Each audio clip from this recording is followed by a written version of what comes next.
Assalamualaikum warahmatullahi wabarakatuh. Bismillahirrahmanirrahim.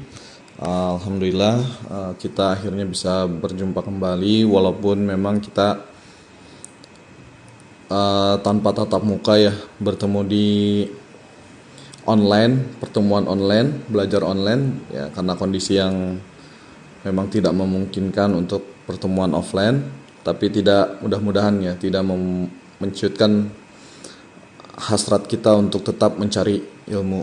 Nah, di sini kita akan mempelajari tentang pengenalan web. Setelah sebelumnya kalian di kelas 2 Mualimin itu memang agak sedikit ketertinggalan materi ya, masih membahas tentang desain grafis, walaupun desain grafis juga baru sedikit pertemuan. Lalu di semester 1 kita lebih banyak membahas tentang Excel, karena memang materi Excel waktu di kelas Mualimin kelas 1 pun kalian memang belum selesai.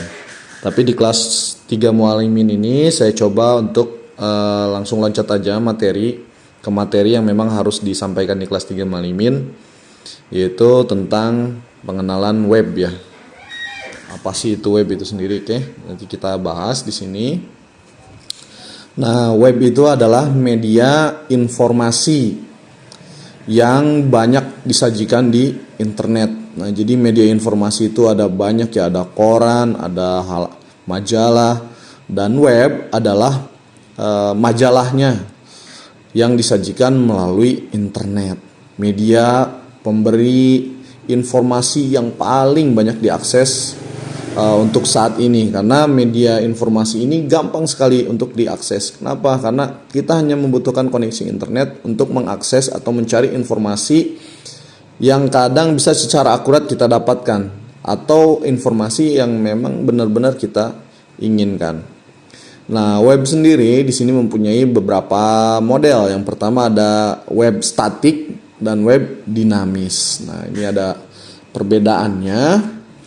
Halaman web statik. Nah, halaman dokumen web statik adalah dokumen web yang disimpan dalam server dan dapat diakses oleh browser tanpa perubahan walaupun diakses berulang-ulang.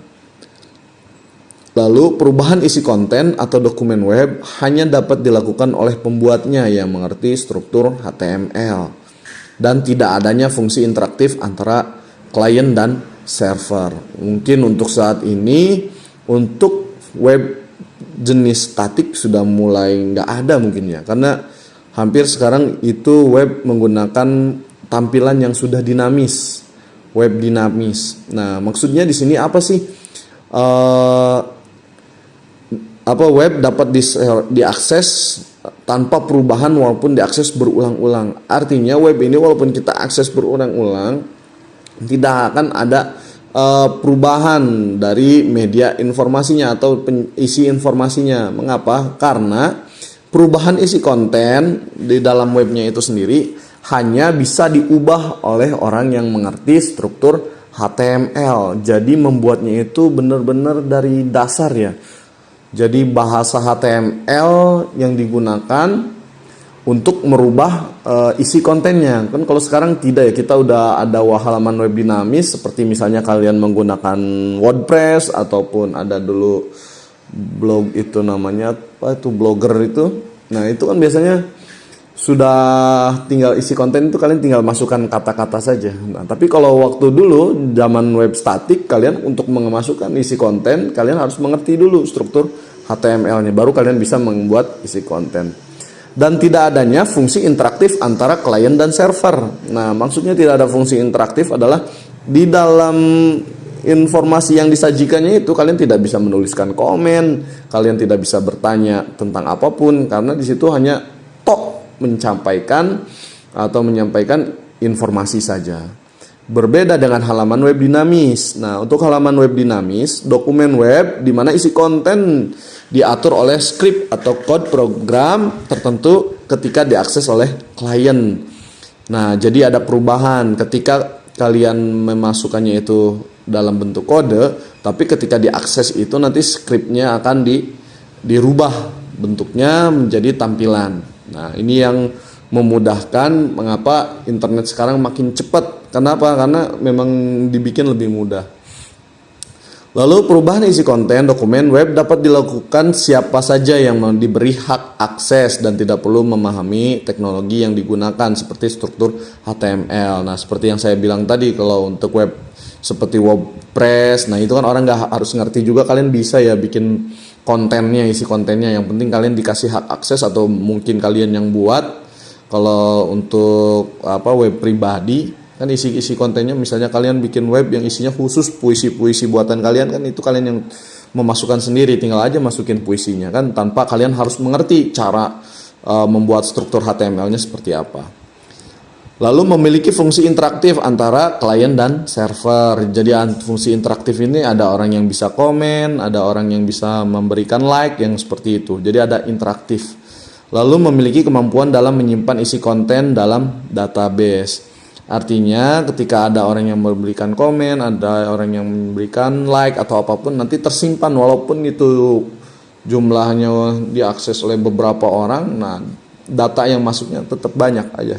Kayak misalnya ada komentar-komentar yang masuk. Nah, itu nggak akan hilang ketika misalnya dalam waktu kurun 24 jam, tapi bisa lama. Kenapa? Karena setiap interaksi yang dilakukan itu tersimpan di database. Lalu di sini ada arsitektur aplikasi web. Nah, ini kurang lebih arsitekturnya lah, proses pengambilan ketika kalian meminta informasi dari web browser. Misalnya di ini web browser ada Internet Explorer, Firefox, Opera. Nah, lalu nanti informasi yang diminta akan masuk ke web server, dan web server akan meminta dokumen ke middleware. Nah, dari middleware baru akan dicari di database relasional. Nah, misalnya kalian mencari misalnya tahu Bandung. Nah, ketika kalian mengetikkan tahu Bandung, nanti prosesnya adalah kalian akan dicarikan di web server mencari di middleware nanti cari di database relasional. Akan dicari data yang terkait tentang kata kunci yang kalian masukkan tadi. Tahu Bandung, apa sih kata-kata yang masuk dengan kata tahu, yang berkaitan tentang tahu dan berkaitan dengan kata Bandung, barulah nanti disampaikan ke kalian. Makanya isinya kadang-kadang informasinya itu ada yang sesuai, ada yang tidak sesuai. Mengapa? Karena memang kita hanya web itu hanya menyajikan kata kunci yang berkaitan saja. Seperti tadi misalnya kata tahu Bandung, ya maka akan dicarikan informasi-informasi yang berkaitan tentang kata kuncinya, yaitu tahu dan kata Bandung, seperti itu.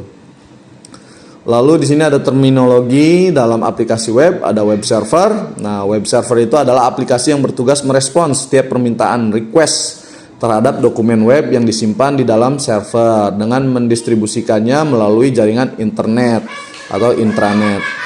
Yang pastinya lewat internet ya. Kalau nggak punya internet ya nggak mungkin kalian bisa mengakses. Lalu Internet Information Service atau ISS merupakan salah satu aplikasi web server yang diproduksi oleh Microsoft yang dijalankan di atas platform Windows. Lalu ada Apache. Apache ini merupakan aplikasi web server yang diproduksi oleh komunitas open source. Aplikasi ini dapat Anda peroleh secara gratis.